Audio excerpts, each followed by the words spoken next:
inner GPS. An inner GPS, what is it? How might it be helpful? How do I find it? My name is Jacobsen, and I'm known as the GPS girl. My voice ended up in 1 billion GPS and smartphone devices around the world. And in the car, when we are driving, and the GPS gives us directions, we listen to it. It gives us every single step of the way. And wouldn't it be amazing if in life we had the same thing, a GPS for life, one that gave us every step and every turn to take, especially when times get tough? Well, I'm here to share with you that we do all have one. It is called our inner GPS, and some people refer to this as our inner knowing, our intuition, our heart, our true selves.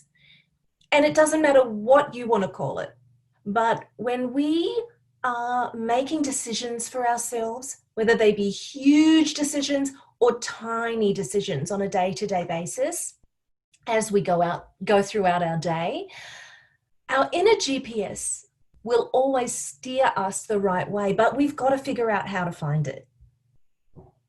Some of the best ways to identify your inner GPS, if you aren't already truly connected to it, are around breathing. Now, you've probably heard a lot about breathing and taking deep breaths and how powerful they are, especially during difficult times.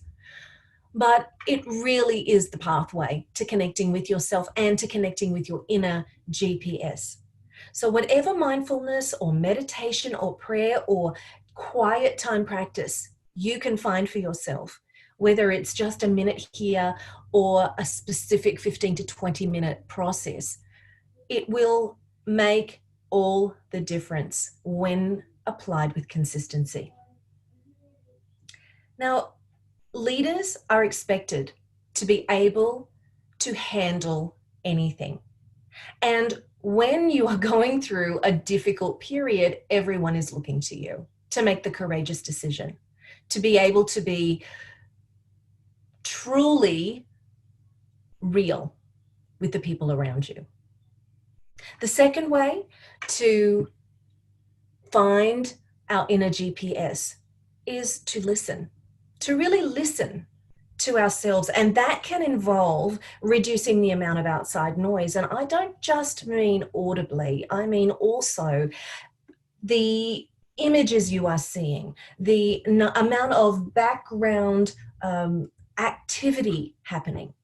And when you reduce that, when you reduce the amount of news you're watching, when you are really mindful about the amount of quiet around you, you can literally start to hear yourself think. This is where the connection with the inner GPS really starts to build. I really do like to talk to myself. I know I'm a voice in a lot of machines, and that might sound a little unusual. But when we silently ask ourselves a question and then allow ourselves the time to have the answer arise, often we know the answer. So our inner GPS, our inner sense of knowing, we all have it. When you are able to connect to yours in a consistent way, life starts to unfold at another level.